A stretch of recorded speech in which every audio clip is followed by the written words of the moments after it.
आज करते हैं T ratios for specific angles. अब स्पेसिफिक एंगल्स कौन से होंगे? पहले ना एक टी रेशो की एक बुक आती थी, जैसे लॉग बुक होती है ना, तो अब तो सिलेबस में सिर्फ आपके रह गया 0 डिग्री। ये जो मैंने लिखा ना स्पेसिफिक एंगल, इसमें कौन कौन है?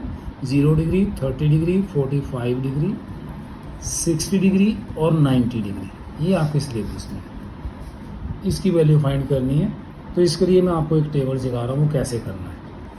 ऐसे एक टेबल ड्रॉ कर लेंगे हम। यहाँ रखेंगे हम थीटा, ठीक है। यहाँ आ जाएगा 0 degree, 30 degree, 40 degree, 45 degree, 60 degree, 90 degree. तो ऐसे इसको रोज एंड कॉलम बना लो, ऐसे इसको डिवाइड कर लेते हैं। तो आपने 60 रेशो पढ़ी हैं, तो पहली साइन है, फिर कॉज है, तो मैंने थीटा लिख दिया सबका कॉमन कि with respect to angle theta. तो साइन, कॉज, टेन, ऐसे ही आ जाएगा इसका कोसेक,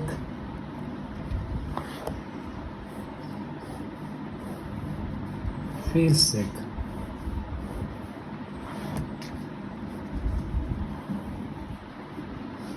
सेक थीटा, फिर कॉट।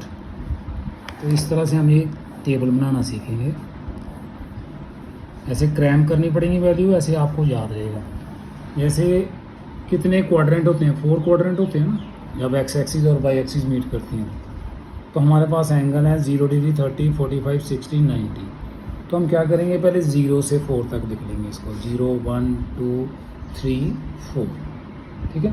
फिर उल्टा लिख लो इसको, रिवर्स काउंटिंग, 4, 3, 2, 1, 0। अब डिवाइड ईच टर्म बाय 4, सबको 4 से डिवाइड कर लो। You are getting some values. ये dividing each term by 4, then taking square root. इन्हीं वैल्यूज का स्क्वायर रूट ले लो।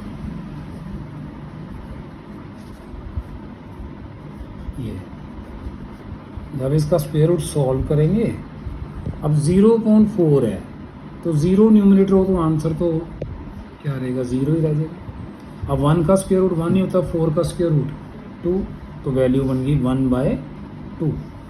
इसी तरह 2/4 इसको कैंसिल कर लो, 2 2 जा, तो 1 का स्क्वायर रूट 1, तो 2 का √2 ही रहेगा।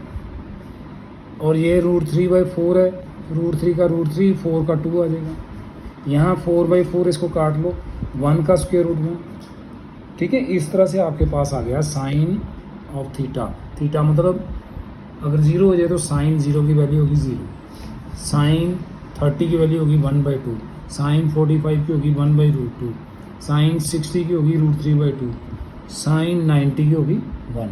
तो ऐसे आप देख रहे हो कि वैल्यू जो साइन की है वो 0 से 90 की तरफ जाए तो बढ़ रही है, इंक्रीज हो रही है। इसी तरह कॉस की भी सॉल्व कर लेते हैं। इसको कैंसिल किया 1 का स्क्वायर रूट 1, इधर √3, 4 का 2, ये इसको कैंसिल कर लो, तो ये आपके पास 1/√2 रह गया। यहाँ 1/2 रह गया, ये 0, मतलब उसी का ही रिवर्स हो गया यहाँ पे। तो कहने का मतलब cos 0 की वैल्यू होगी 1, cos 30 की वैल्यू होगी √3/2, cos 45 की वैल्यू 1/√2 एंड cos 60 की वैल्यू 1/2 एंड cos 90 की वैल्यू होगी 0। क्लियर है? अब ये जो tan है ना, ये किसकी रेशियो है? Sine by cos। साइन को cos से डिवाइड कर दो, दोनों की रेशियो को डिवाइड कर दो, you will get the value of tan। अब जैसे साइन की वैल्यू कितनी? 0, ये कितनी है? 1, 0/1 कितना हो जाएगा? 0। इसी तरह 1/2 और रूट, ऐसे 1/2 उसकी है साइन की, इसके नीचे डिवाइड होगा ये √3/2 से। 2 से 2 कैंसिल हो गया, कितना बचा? 1/√3।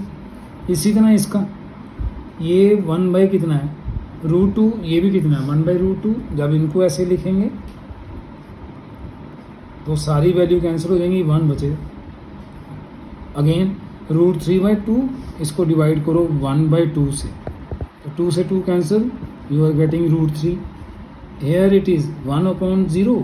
जब भी डिनोमिनेटर 0 होगा ना तो वैल्यू इनफाइनाइट हो जाएगी, इनफाइनाइट. क्लियर है. इसी तरह कोसेक है. कोसेक अब साइन का रेसिप्रोकल होता है. कोसेक को हम 1/sin थीटा भी लिख सकते हैं. जैसे इसकी वैल्यू 0.1 है तो इधर आके 1/0 हो जाएगी, ये इनफाइनाइट हो जाएगी. अब 1/2 है तो 2/1 हो जाएगी. ये कितना है 1/√2 तो ये √2/1 होगी. यहाँ कितना √3/2 तो ये 2/√3 होगी. एंड ये कितना 1 तो 1 का 1 ही रहेगा रेसिप्रोकल भी. अब इसका कॉस की वैल्यू, कॉस का रेसिप्रोकल सेक होता है, मतलब sec can be written as 1/cos. तो ये 1/1 ही रहेगा. √3/2 तो 2/√3 हो गया इसका. इसका √2/1 हो गया. इसका रेसिप्रोकल 2. अब 0/1 है तो 1/0. यहाँ 0 है तो उसके नीचे 1 तो है ही है ना. तो 0/1 1/0 0 होगा तो इनफाइनाइट होगा. अब बची कॉट. कॉट tan का उल्टा होता है. ये 0.1 है, इधर आके 1/0 इनफाइनाइट. और यहाँ कितना बचा √3. यहाँ 1 का 1, यहाँ ये 1/√3 हो जाएगा और इसका 0 आ जाएगा. इन्फिनिटी का रेसिप्रोकल 0. तो in this way you are getting T ratios for specific angle 0 degree 30 45 60 90. क्योंकि कोई आपसे पूछे sine 0 0, sine 30 1/2, cos 0 1, cos 30 √3/2, sine 45 1/√2, cos 45 1/√2. और ऐसा है ना इसमें, यहाँ पे थीटा दोनों का जोड़ के 90 बनता होगा ना, तो उनकी वैल्यू देखना. जैसे यहाँ पे 0 है, साइन 0 और कॉस 90 लेने, दोनों सेम होंगे. यहाँ 90 का टोटल बनेगा साइन और कॉस का. जैसे साइन 45 और कॉस 45, 45 + 45 90, दोनों की वैल्यू भी सेम होंगी. जैसे साइन 60 है तो उसके साथ कौन इक्वल आएगा, कॉस 30, क्योंकि 60 और 30 90. ये देखो ना, साइन 30 कितना है 1/2, तो कॉस 60 भी कितना होगा 1/2. क्लियर है. तो इस तरह से ये टेबल आपका आगे जो एक्सरसाइज 8.2 है उसके क्वेश्चन सॉल्व करने के काम आएगा. ये आपने इसके गो थ्रू हो जाना. ऐसे आपको बनाना सिखाया कि 0 से लेके 4 तक लिख लो, फिर 4 से 0 तक, फिर हर एक टर्म को डिवाइड कर लो. You are getting sine and cos, दोनों को डिवाइड करोगे sin/cos tan हो जाएगा. साइन का उल्टा कोसेक एंड कॉस का रेसिप्रोकल वो सेक हो जाएगा. और tan का कॉट हो जाएगा रेसिप्रोकल. तो ये टेबल आपकी हेल्पफुल होगा.